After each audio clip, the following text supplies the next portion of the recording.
bottom, but anyway. Mhm.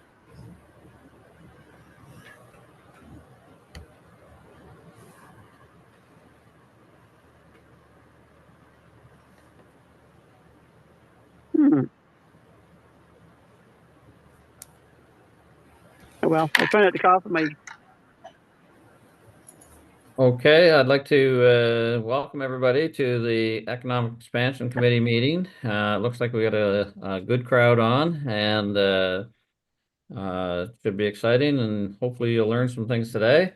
I need an approval of the agenda.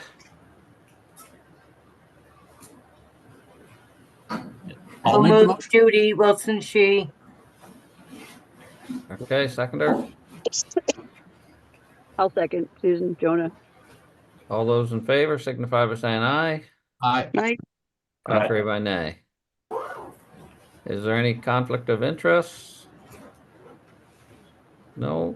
Okay, without further ado, I don't think where there's so many people on board today, I think that maybe we will skip the introductions if that from our board members, but maybe move right to the presentation on the interprovincial trade, and that would be done by Laura Davey, Randy Kay, and Serge Bro. If that works for everybody, I think that would be the. Oh, I got a question here.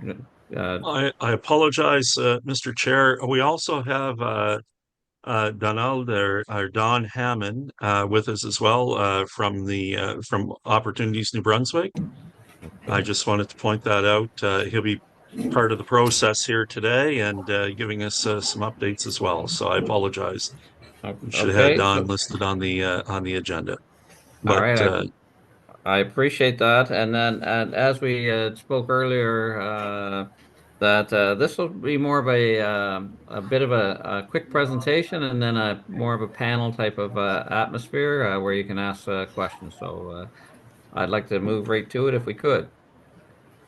so Donald, Serge, which one would like to go first? And to all our members and those viewing, you couldn't have a better team here today than Donald and on the trade policy, Serge, Laura, and their team. And I don't know if Randy would be joining us or not, but certainly on the trade policy side, I worked with these individuals in the past. And very competent, good people, all of them. So we're very lucky to have them here today. Thank you, John. If you want, I can get started, and maybe I'll pass it over to Donal in a bit, if that works for you and for all. Thanks, Serge. Perfect. And well, thank you very much for inviting us to chat with you folks today. And please, if you can't hear me, please signal it, and I'll speak closer to the mic. But you know, just by way of kind of a background, or what prompted all of this internal trade dynamic that we find ourselves in today is really the whole notion or the whole dynamic with the U.S. So as we know, before Christmas or late last year, President Trump first started with musing about a 25% tariff against Canada. And it really started to, particularly before Christmas and in the new year, we really started to double down on what does this mean. We've been very active as a province on the advocacy front. Our premiers met with governors, with senators, with representative of the House, really to talk about the importance of the Canada-US relationship, talk about, you know, how damaging broad tariffs would be. And this was very much part of the Team Canada approach. Other premiers were doing the same. The federal government obviously was doing the same, although it was, you know, it was an interesting time with the federal government, with having a bit of a power vacuum in Ottawa. But nonetheless, there was a lot of advocacy work being done by provinces and territories and the government of Canada at the political level, and even at the staff level as well. Meanwhile, we continued to see the threats. We with announcements of tariffs, of broad tariffs, delays of those tariffs implementation with a holdback after and a pause. And we generally speaking, we do have tariffs today. There's tariffs on steel, on aluminum, some on autos that, the content of autos that isn't CUSMA compliant, as well as any non-CUSMA compliant good. So as much as there are tariffs in place and it isn't good, and we really are continuing our work to try to get those out, it certainly is not the 25% writ large across the board that was promised. But we still are vigilant. There continues to be more threats, more investigations on other sectors. So there's a number of other investigations undertaken by the U.S. administration that could impact for tariffs. So all of this kind of resulted in the province getting ready for this. The province, as a result, implemented its four-pillar tariff response plan. And those include supporting New Brunswickers, supporting New Brunswick businesses, removing internal trade barriers, and promoting NB-made products and services. So I know I'm going to talk about internal trade, but maybe if we wanted to talk a little bit about some of the industry support programs that we have as part of our response plan, and then maybe Don, I'll throw it over to you to say a few things, and then I'll move on to the internal trade piece. But just wanted to give a little bit of a flavor as to what prompted kind of us as a country on internal trade and on the business support program. So Don.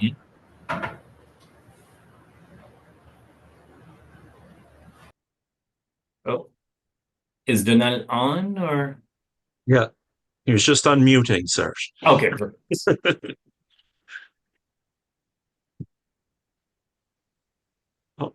Oh, Donald, you're still, it's showing that your mute is off, but we can't hear you. Sorry, Mr. Chair, I should be letting you do all this. That's okay. So if you want, I can move on to the internal trade piece while Donald fixes his audio. Can you hear me now? And then we'll come back to. Oh, there he is. He's back. Perfect. Okay. So no, ONB.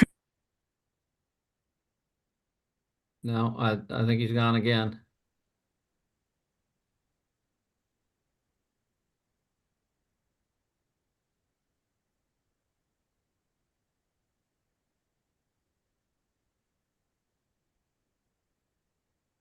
Can you hear me?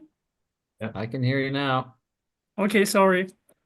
So ONB is currently reviewing its financial policies to be more adaptable, be more flexible to support our businesses. And we don't deal with every businesses. We deal what we call B2B businesses and businesses also that export. So we're looking at other markets, either internationally or interprovincial, to support our business. So there's a lot of there's many programs out there right now, being either ONB, being with DEF, being with ACOA. So it would be too long to explain each of them. So what we're saying is that whoever is reaching out to as a business, if they are currently working with ONB or with a CBDC or the BDC or ACOA, they should call in their program officer to get more information. So again, we will not promote these on the web because we want to be more adaptable, flexible. So we want to be solution driven to support our business. Thank you very much, Donald. Maybe I'll hop on to the internal trade and we'll take questions after during the broader discussion. So yeah, on internal trade as part of another pillar to respond to the tariffs, it was recognized very quickly by premiers at a First Minister's meeting that we really need to strengthen the Canadian economy. We really need to make sure that we get rid of whatever friction that exists and whatever burden that businesses faced that prevent them from doing business across interprovincial boundaries. So New Brunswick, as part of its action, has taken a number of steps. So as part of that includes a couple of pieces of legislation that are a couple of bills that are in the front of the legislature right now. One's on labor mobility. One's on related to alcoholic beverages, and the other one is related to removal of exceptions under this CFTA, the Canadian Free Trade Agreement. That's not a bill, but I'll talk about that in a bit. On labor mobility, what we're working towards, and what the bill says, is that we would allow any certified worker from another province to come once they arrive in New Brunswick. They're going to be able to work on day one. So right now, in certified, for regulated occupations, a worker needs to come over. They need to go through the registration process, and while they're waiting to go through that process, they're not able to work. They have to wait until they're certified in New Brunswick. So this, the changes that we're proposing right now, would allow those workers to come in, work on a temporary basis for 120 days while they're waiting for the regulatory body to undertake the required work to do that certification for that mutual recognition. So that really helps, those new arrivals from other provinces that are moving into our communities hit the ground running and not have to wait for that process before they can start work. Another piece is on alcoholic beverages. And so for that initiative, it really looks at two pieces. One is a personal exemption limit for alcohol. So that, if we all remember the Como case that went straight to the Supreme Court, and that's really related to a law that limits the amount of alcohol one can bring on their person when coming back from another province. And so what we've done, we've removed those limitations. So as long as the alcohol is brought in for personal consumption, we're removing those limitations. The second piece is allowing for the direct to consumer sales of alcoholic beverages. So with participating jurisdictions, we're going to allow for consumers to purchase directly from producers, even from outside of New Brunswick, so from other jurisdictions, the ability to purchase alcohol for their own consumption, and vice versa for those same participating jurisdictions. Our producers in our communities will be able to sell their products to consumers in those jurisdictions. This is clearly an improvement and provides another alternate sales channel, given the fact that it is there's been long complaints about accessing other markets. There's limited shelf space in other liquor authorities and other stores. So this provides another avenue to reaching those other markets. The third piece that New Brunswick is working on is related to the exception taken under the CFTA, the Canadian Free Trade Agreement. So when we negotiated the Canadian Free Trade Agreement a number of years ago, it was negotiated prior to coming into force in 2017. Each province negotiated a series of exceptions to the rules. This is areas where we reserve the right to have protectionist measures. And so New Brunswick is doing a review of its exceptions in a view to remove the areas where we have a number of protection. And it's really to create opportunities for all businesses to work both in New Brunswick as well as our companies working in other jurisdictions, and other jurisdictions are doing the same exercise. So what we're looking at having up to half of the exceptions that we had negotiated, to remove them, to really create a level playing field. So those are the key elements that New Brunswick has done kind of unilaterally. In addition to that, there's a number of initiatives that are happening from a pan-Canadian perspective, where under the leadership of the Ministers of Internal Trade. And there's a number of initiatives that are undertaken, one of which is a mutual recognition agreement in the trucking sector. So it's really trying to streamline some of the regulations within the trucking sector to eliminate some of the friction or the inconsistencies between provinces when transporting goods from from one province to the next. And it's really a way to reduce the shipping costs, to try to make it easier to sell our goods within Canada, and maybe we, you know, there's less of an impediment compared to selling to the U.S. market, where we know we've been really focusing our export activity. Another area that we've been focusing on from a pan-Canadian piece is an agreement on mutual recognition for goods.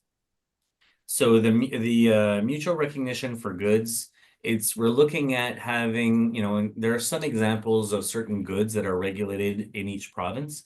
And so we're looking at ways to say, okay, well, let's say a good's recognized in one province, but is regulated in a province. Well, if it's already recognized in another province, let's try to find a way to streamline so it doesn't have to meet all the regulatory requirements, as long as it's equivalent, right? And so we're going through an exercise right now of looking at how that could be operationalized. And so we're certainly looking at improving that. So those are a couple of initiatives that we're undertaking. There's a few more technical pieces as well, on, you know, one on the financial services sector, to include coverage for that under the Canadian Free Trade Agreement. It's a bit technical. But and in addition to looking at the broad pan-Canadian pieces, which is mainly looking at goods for now, the movement of goods, looking at the trucking, New Brunswick has also signed a couple of MOUs bilaterally. And so we've signed an MOU with Ontario, and we've signed an MOU with Newfoundland and Labrador.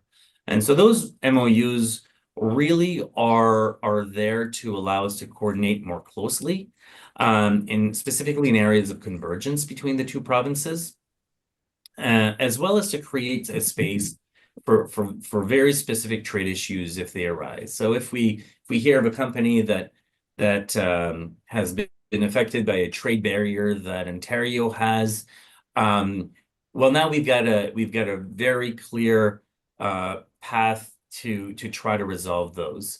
And so that's kind of the impetus for those bilateral trade initiatives. It doesn't take away the work that we're doing on a pan-Canadian basis, but it does make it so that we can be a little bit more targeted when specific issues arise.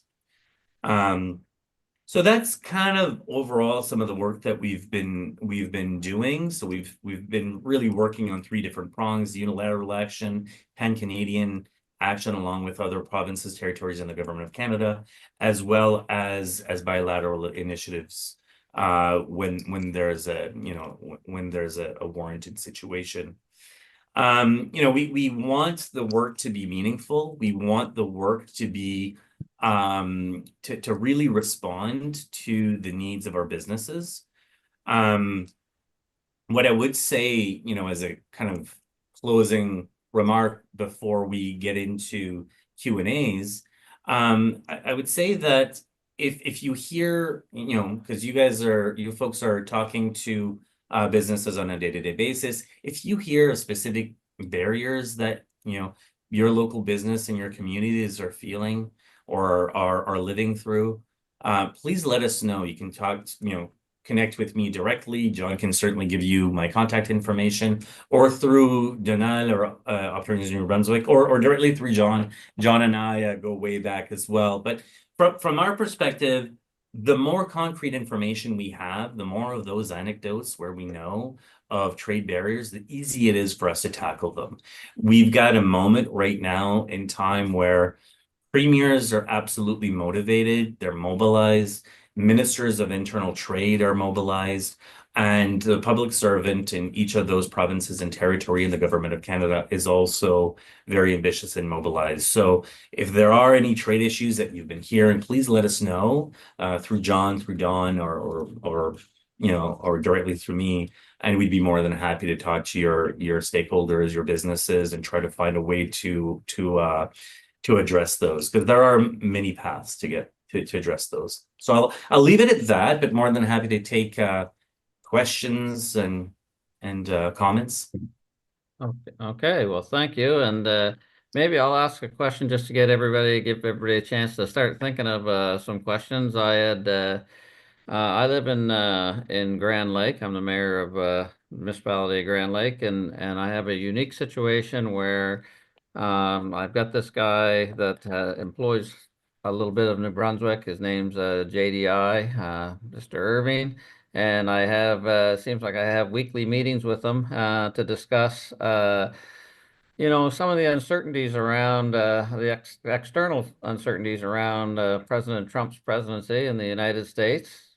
The mill in my area exports 100% to the Eastern Seaboard. And I think this uncertainty is going to take a refocus from the government on and reprioritize the economic issues of these exports. Forestry, as he's beat it into my head over the last few weeks, represents $2.8 billion in exports. It has to be New Brunswick's largest export, I would think. And that directly funds the services expected by my residents. And I was just wondering how is it that, you guys plan on, when you have a client like that is exporting, so much to the States, is there avenues there that we're looking at? Yeah, great question. So softwood lumber, it's also our team here that deals with the ongoing softwood lumber dispute. So this sector is no stranger to ongoing duties. They've been subject to duties since 2017, and that hasn't stopped. Those duties continue on a year-to-year basis, and in fact, they get adjusted on a year-to-year basis where there's a new, we've got Laura and I have another colleague that today is working on preparing our filing to the US government on all of this data where they're going to be using to adjust next year's duty rates. And, every single one of our filing is related to justifying why this is unfair, why they really need to understand what our forestry sector looks like. The fact that we do not subsidize through stumpage, that's the main argument, through crown stumpage royalty rates. So very familiar with that file and with the challenges that sector faces on a day-to-day basis. The challenge that we face is one of for this sector is very much a double challenge, right? So on one hand, you've got the duties on softwood lumber, which go back to 2017. And on the other hand, you've got these new threats of tariffs that President Trump, through his own executive order, has indicated that they are to be stacked on top of existing duties. And so Mr. Irving is, along with every other forestry operator or processor, are very concerned about that, as they should be. We know that the duties on softwood lumber, specifically just the duties, are slated to go up to 34% this year by the end of the summer. And that's from 14% now. That's not considering any future additional tariffs on top. So the industry is going to be faced with some tough realities, and you'll certainly be hearing a lot of concerns from the various mill operators in your municipalities and the woodlot owners and other operators, harvesters, contractors. From our perspective, we are absolutely involved in the ongoing litigation. We've got a law firm in the US that is there and makes representations on our behalf. We work very closely with the New Brunswick industry, both with JDI as well as with the association and their respective legal representation. And we work very closely with the government of Canada as we're trying to find a way out of this. But yeah, it's not an easy time for the forestry sector, given the fact that they have, they've been living through a duty or one form or another for the past 8 years. And we certainly are hoping that is going to be, we're going to be able to find a way out of that. The challenge, though, is, then you even if you're out of that, you still have an administration that, is at best unpredictable, right? So, that's the biggest challenge. But, we're doing, both on the litigation side, on the advocacy side, as well as pushing the government of Canada to have a negotiated outcome for that sector. Okay. I don't see any other questions, so I'm going to ask you another question. Yeah, please. So in the forestry industry, again, because it represents a massive part of my community, and if something ever happened to it, it'd be catastrophic. So in that, I know that the province is talking about putting raising the green conservation lands, and that cuts my my business model down. And I was just wondering, is there an economic have they done the economics to how they're going to replace that business when that dries up? That is a question that I probably don't have an answer right now on that specific one. I'd have to coordinate closely with my colleagues from NRED, Natural Resources and Energy Development, but I can certainly get back to that question as a follow-up and through John, maybe. Okay, I appreciate that. And I see we got some questions now, so I'll start off with Paul Meunier.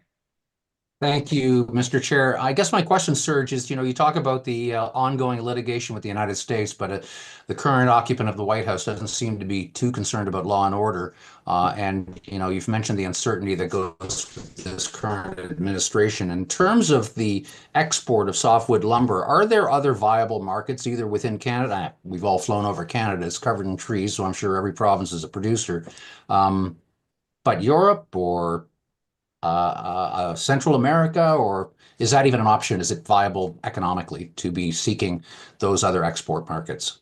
Yeah, and to your point, yeah, and your first part, yes, absolutely. The administration absolutely understand the their lack of resistance from or on the legal matter. They don't really care too much. However, one thing to note, though, some of the legal matters that we have predate this administration, and if we do have a victory on these, could free up some of the money that's been tied up in tariffs, and so that's an important nuance, right? So the money that's being paid in duties by the softwood lumber, since it's subject to litigation, is kind of held in trust, and if we were to win, there could be certain slivers that would need to be refunded. So that's on the forestry sector. We've always very much been reliant on the U.S. We've always been. It's been very easy to do business in the U.S.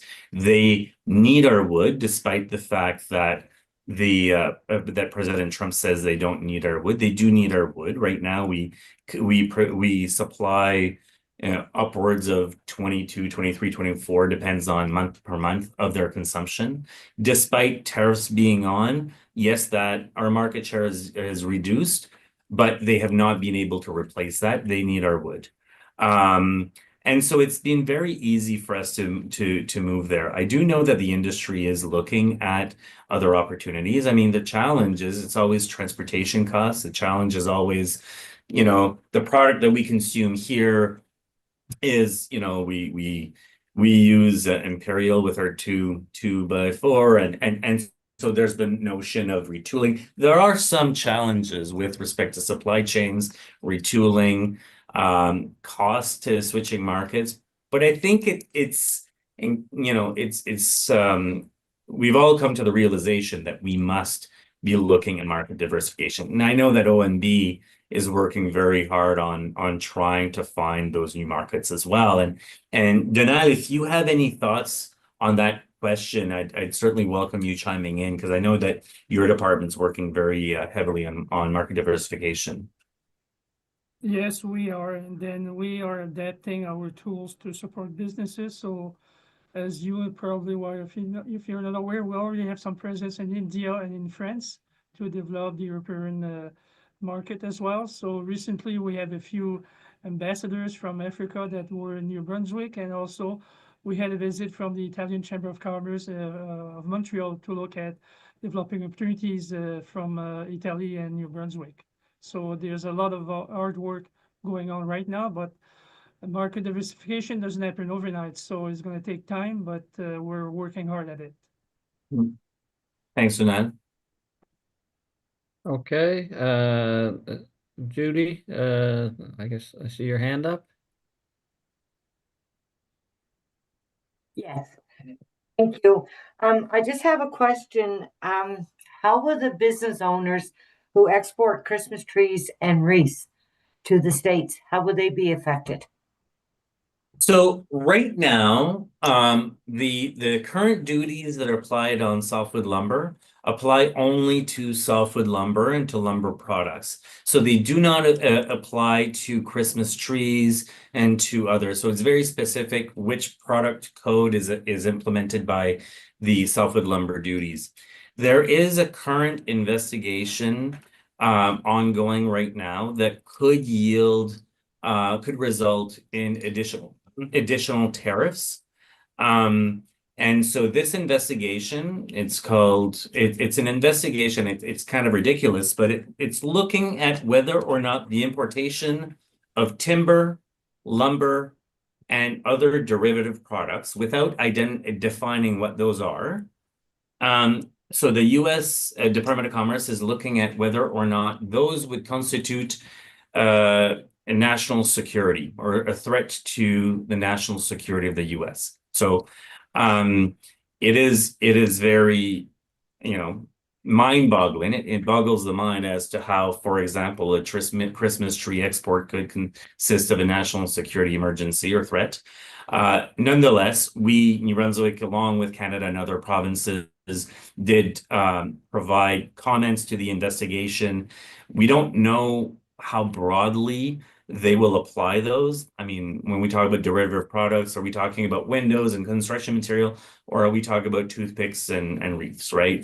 We're not quite sure.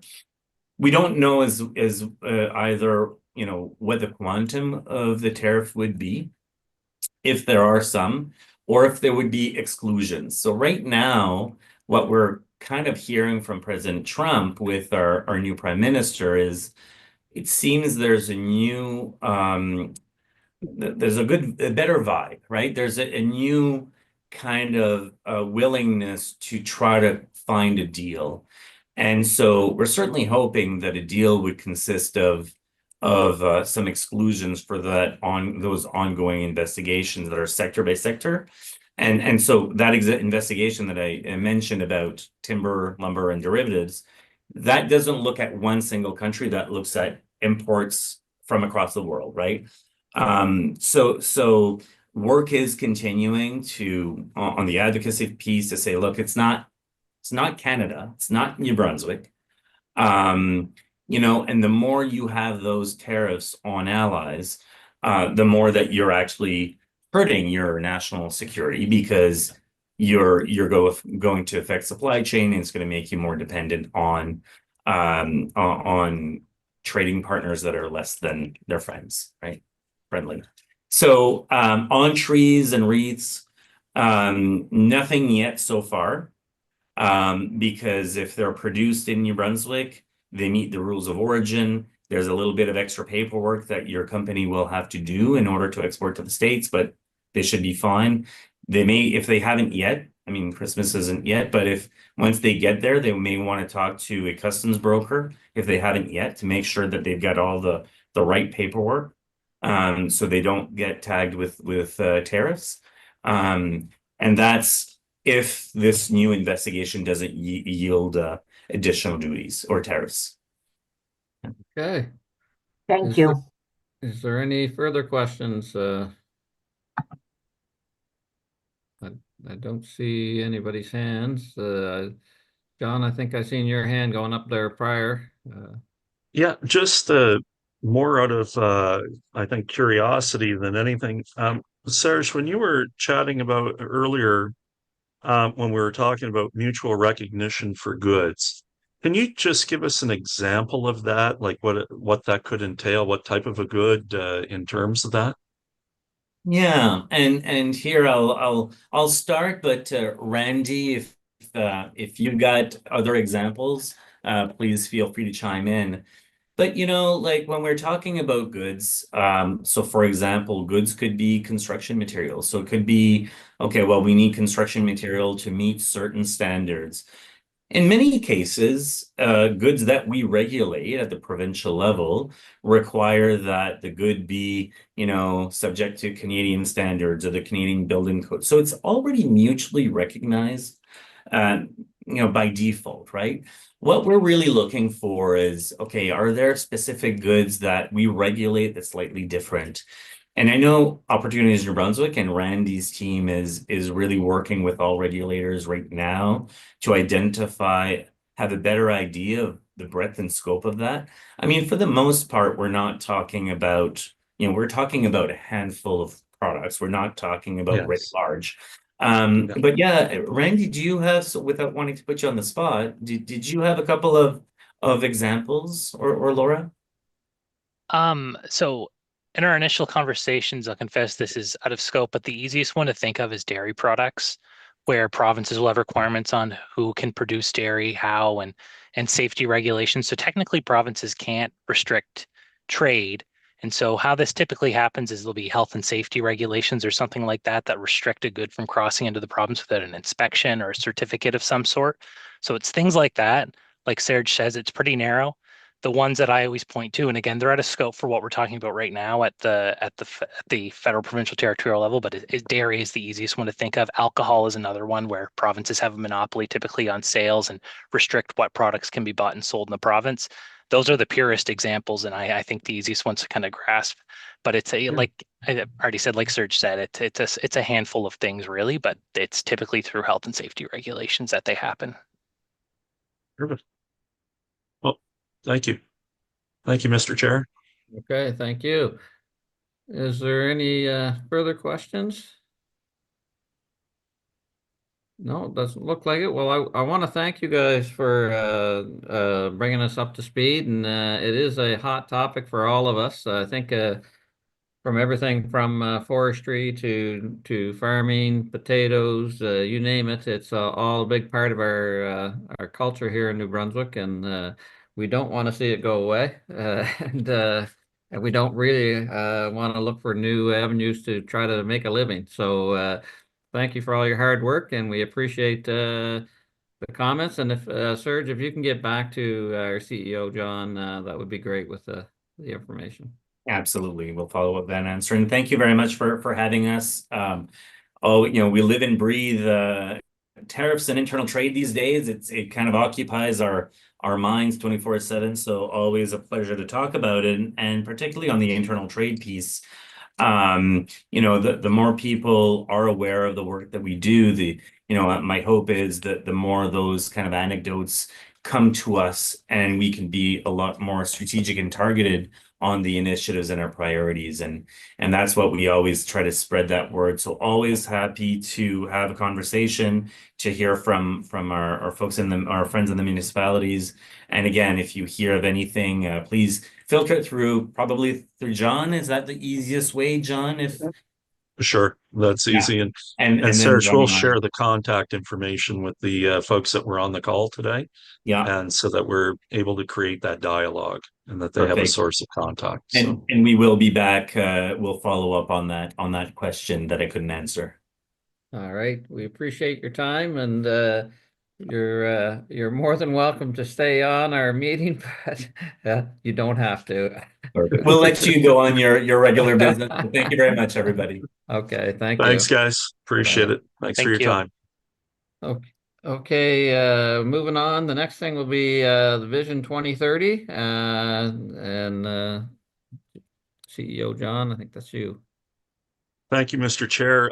Just a high-level update, Mr. Chair. On Friday past, Ignite released part of their what would be a foundational piece of their strategy on Vision 2030. It was done at the Crown Plaza, a mixture, everybody was invited, a mixture of stakeholders, private sector, public sector, and elected officials at all levels were there. And it was a great opportunity to share some insight with where Ignite is going with Vision 2030. There's 4 key sector areas. There's the knowledge economy, creative industries, natural resources, and defense. And during the time that we were there, people walked around and put up, what are you hearing? What are you thinking? Where are the gaps and the opportunities to succeed in these areas? Understanding that they're kind of all new to folks. They're going to have a summit in the fall. We're going to continue to do work from now through the fall on these 4 areas. And really what they're doing is they're trying to compile information that they've received to date. They're looking at putting together either, a focus group or a task force for each of the areas. And what they would like to do is to have those come out, work with stakeholders, work with the direct stakeholders. So one of the things we talked about, for example, at this table back, it was earlier in the year, maybe even last fall, we talked about when Vision 2030 comes out. If you recall, Director Plessy was participating in one of the meetings in which we had the agricultural groups in, and we had the Department of Agriculture, Aquaculture, and Fisheries presenting as well, saying, so how do we marry these two up? And that was certainly something that we were looking at potentially doing as a group together as a committee. And so how do we get a path forward on agriculture? So as they develop specific actionable items, this will be over the 5 years to Vision 2030. They will be able to align us regionally and with urban and rural specific task and actionable items that will meet sector needs. And so on the sector, they want the sectors to be able to come out. They want our partners, such as all of the folks that are around this table today, and then even more that would like to be involved, to come out, give them some feedback, and then set those key priorities for the region. Had a good chat with Sarah Corey Holohan today, the CEO from Ignite, and Andrew Lockhart, their Director of Business Initiatives. And so this is a fluid and kind of organic document that's being developed. We can get you, we'll circulate information on that over the next day or two so that people can get up to speed. And but just in those 4 sectors, when they're looking at the knowledge economy, these encompass industries driven by innovation, research, and intellectual capital, where value is created by producing and applying knowledge. So that's everything from education to ICT, science, research, engineer, healthcare, media, policy, governance. I mean, there's a whole list of things, and that's why we'll share this information. Creative industries. This is sectors generating cultural, artistic, and entertainment value while contributing to our tourism and community engagement. And that's through the arts, design, entertainment, publishing, media, culture, tourism, history, sport, recreation, clothing, audio, video, manufacturing, book publishing, and so on. And same as with natural resources. It's sector focused on the extraction and harvesting and management of natural resources for economic and environmental sustainability. And these run the gamut, as we would all expect they would. These are agriculture, forestry, fishing, mining, utilities, waste management, which is big for the Capital Region Service Commission in itself, energy production, renewable energy, again, part of that waste management, and timber industries. So what we were talking about today with Serge and his team.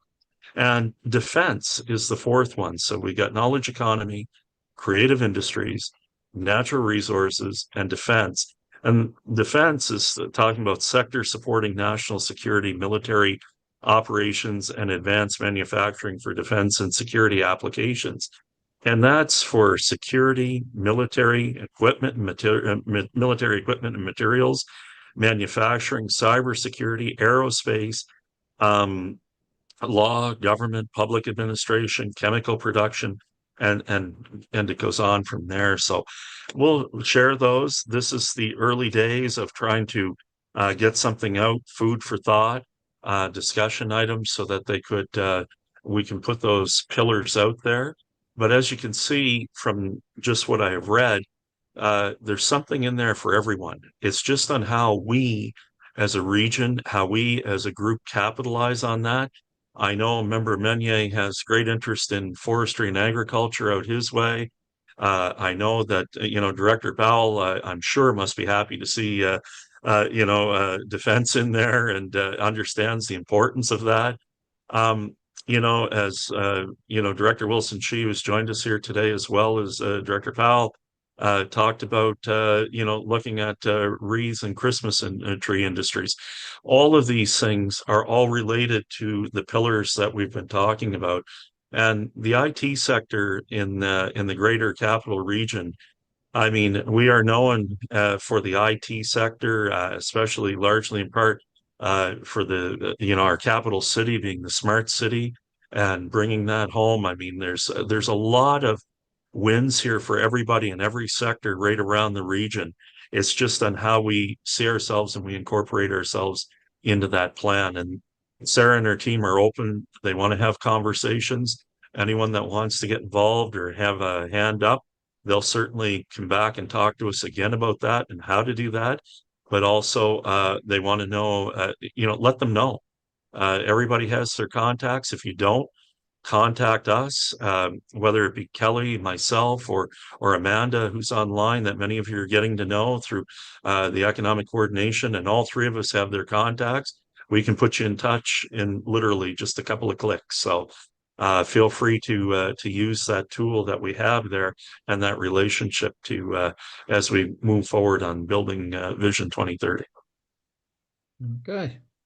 So does anyone have any questions on Vision 2030 that you would like to direct to John, our CEO? Yes, Director Erickson. Thank you, Mr. Chair.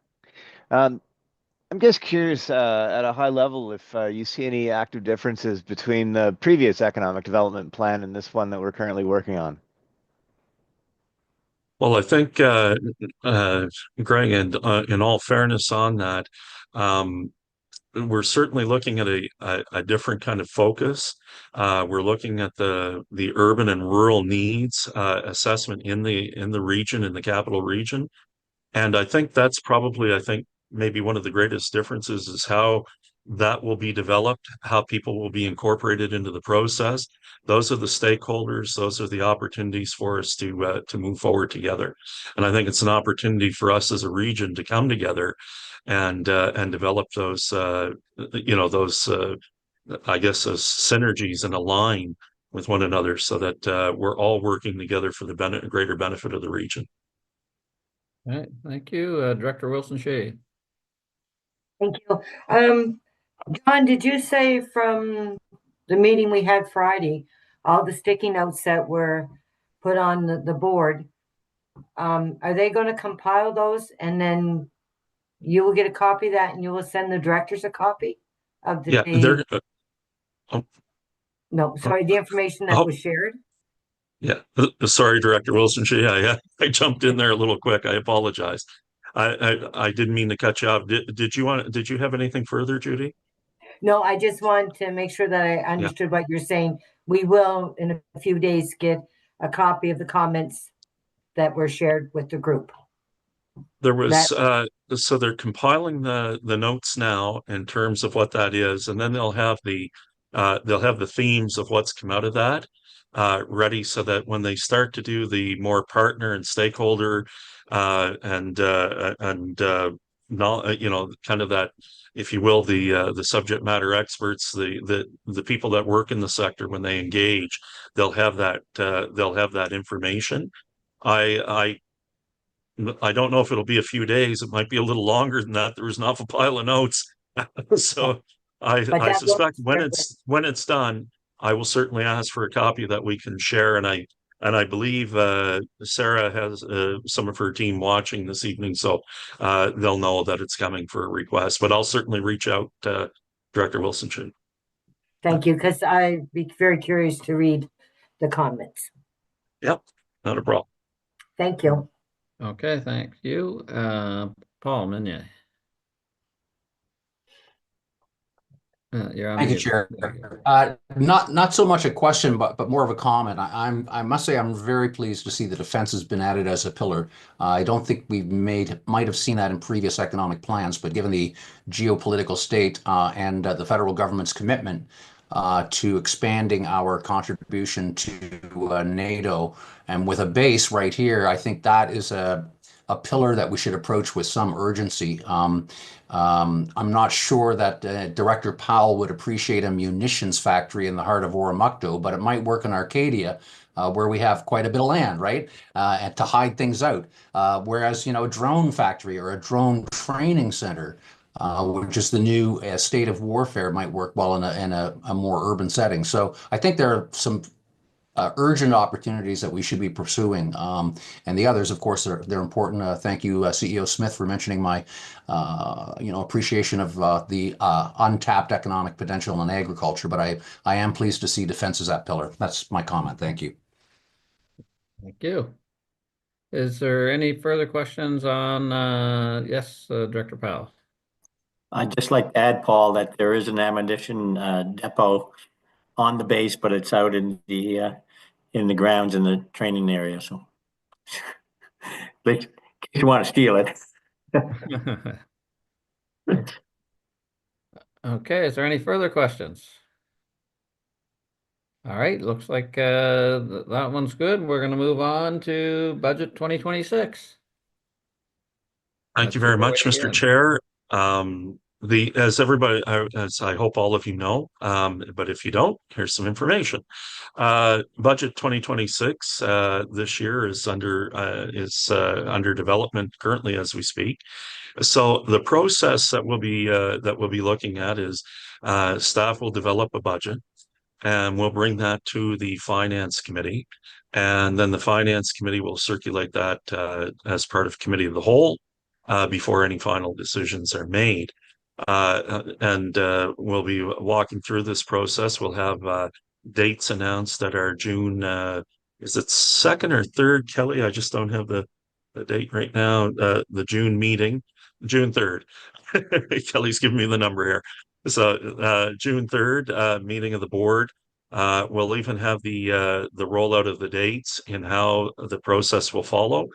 We've been in contact with Director Corey, who's the chair of the Finance Committee.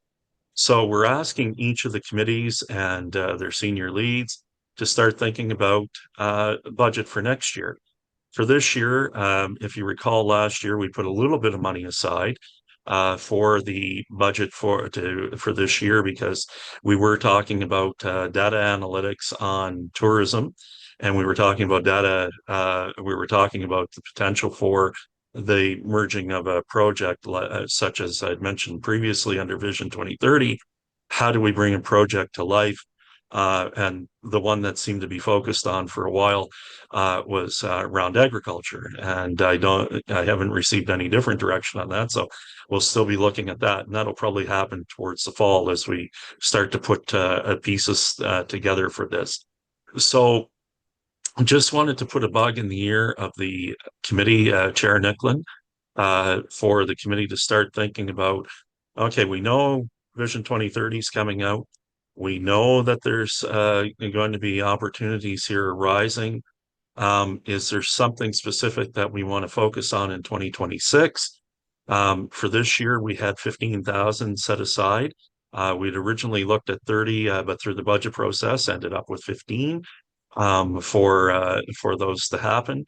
And happy to report that our Frederick and Capital Region tourism partners were able to do a lot of that data analytics within the funding envelope that we had. So, and they had their kickoff a couple of weeks ago, and certainly very positive news in there with everything that's happening. So whether it be on a tourism front or whether it be on an economic development front, whether it be that's agriculture related, whether it's forestry related in the natural resources, whether it's the creative industries, whether it's something that relates to Vision 2030, or perhaps there's something that the committee would like to bring forward that we haven't really thought about that might be of some interest to everyone.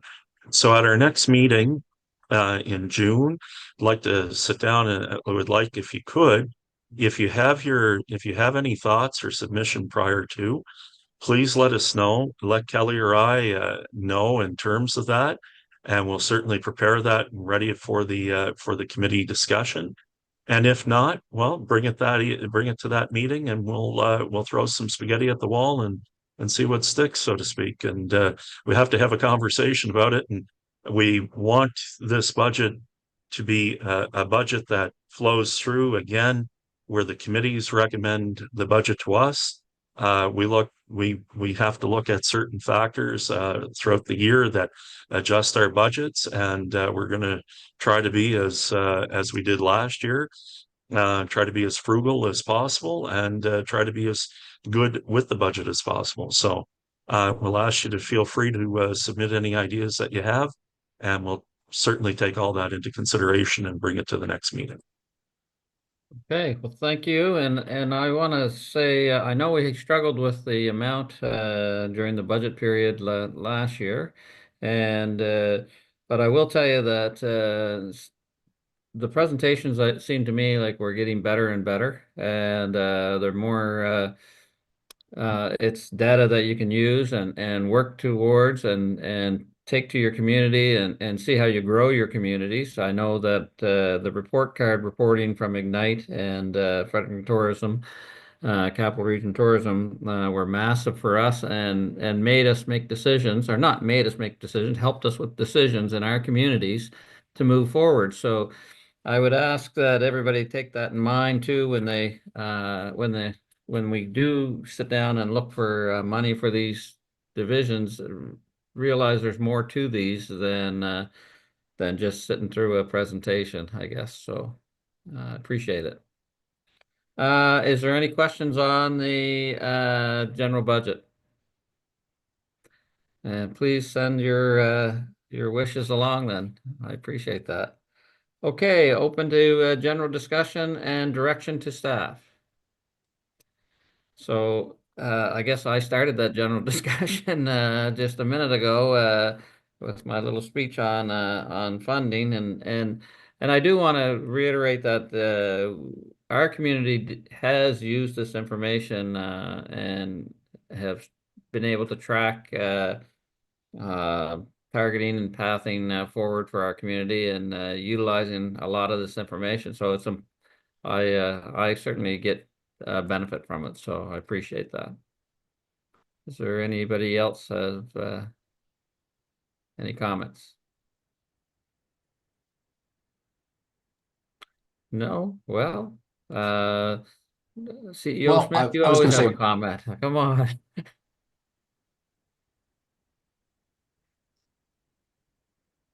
if I may, Director Nicklin, I Yes. was just going to, you bricks and bouquets. I wanted to throw a bouquet towards Fredericton Tourism in particular, but CRSC and Ignite. We're working on a rather ambitious project in Arcadia to have a rowing regatta on June 14th. It would be the first sanctioned regatta since 2018 here in New Brunswick.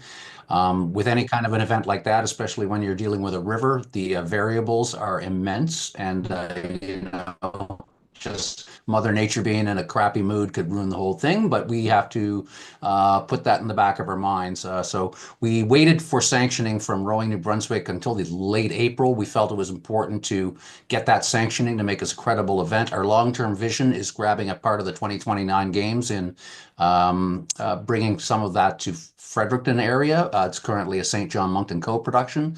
And so that the urgency we have in improving ourselves in 2025, that it's a viable course and that it can work, is why we're working with our backs against the wall. And again, in that light, I just wanted to send a bouquet to Fredericton Tourism, CRSC, and Ignite. They're helping us in a whole bunch of aspects, and it's truly appreciated.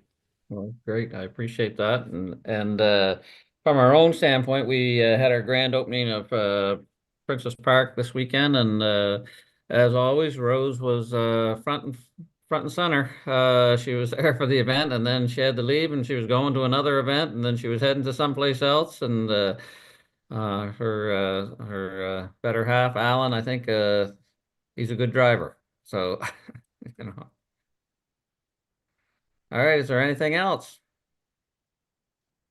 Yes, Mr. Chair, if I may, just to Yeah. add on to Paul's comment, I just want to say that, you know, this demonstrates greatly the coming together of the region. When you take and you look at the enormous growth we've had in tourism offerings and operators in the region since we came together under local governance reform, really speaks volumes. Looking at our you know, the economic impact through Ignite with just on job creation, just purely that 27.1 million, that return on investment. I think that's something that we should all be proud of and celebrate. And I really just think that you know, in all fairness, Paul's right. There's a lot of good happening, but there's a lot of good coming because we're working together as a region, and we're utilizing the strengths of each area. And as you said, Mr. Chair, you and your community were able to use the data to make informed decisions, and I know other communities are looking at it that way now. And I just think that we're in a period now where we may be the envy of many other areas of New Brunswick with the potential for continued and sustainable growth. So anyway, thank you, sir. Okay. Well, I appreciate your time, everyone. And with that, I guess I need a motion to adjourn. So moved. Seconder? Was seconded by Mr. Mawhinney. All right, we are adjourned. Thank you, everyone.